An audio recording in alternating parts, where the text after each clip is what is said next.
Assalamualaikum warahmatullahi wabarakatuh. Perkenalkan, nama saya Sri Wulandari Going dengan NPM 03200121 kelas B.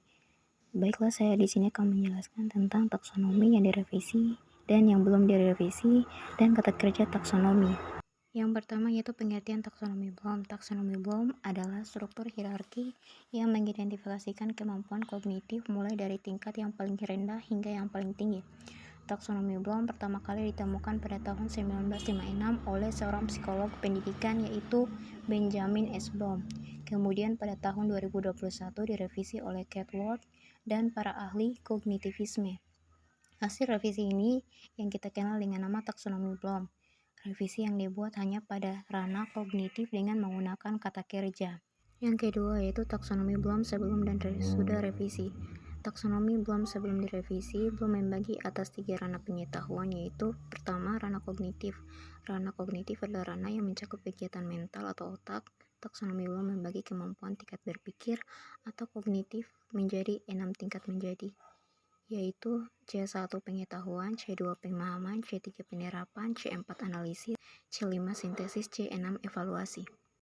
2. Ranah afektif. Ranah afektif adalah ranah yang berhubungan dengan sikap dan nilai. Ada beberapa kategori dalam ranah afektif sebagai belajar siswa, yaitu 1. Penerimaan atau receiving atau attending, 2. Penanggapan atau responding, 3. Penghargaan atau following, 4. Organisasi atau organisation, 5. Karakteristik nilai atau internalisasi nilai atau characterization by evaluating complex. 3. Ranah psikomotor.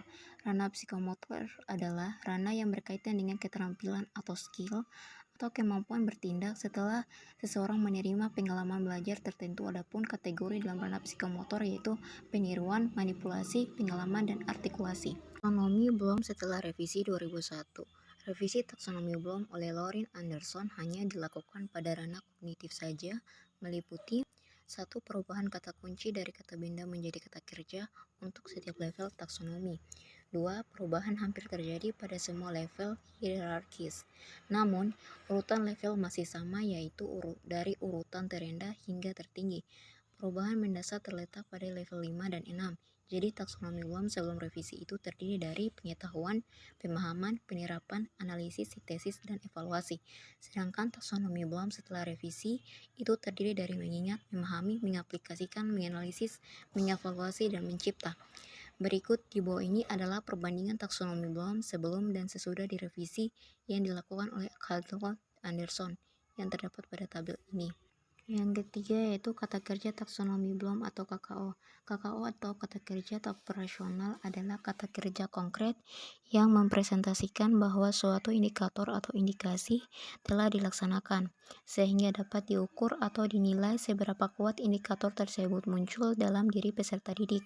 Misalnya, jika indikator yang ingin diketahui adalah kemampuan menganalisis, maka beberapa kata kerja operasional dapat mewakili indikator tersebut adalah peserta didik dapat menguraikan, mengenali, membandingkan, mendeteksi, memeriksa, mengkritisi, atau menguji suatu materi tertentu.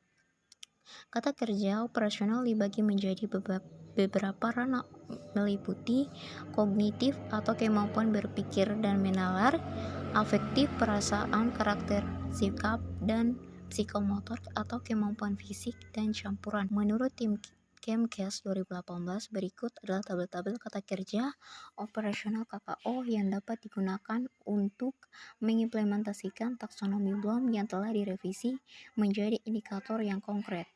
Yang pertama yaitu tabel KKO taksonomi Bloom ranah kognitif, yang kedua yaitu tabel KKO Bloom ranah efektif, yang ketiga yaitu tabel KKO taksonomi Bloom ranah psikomotor.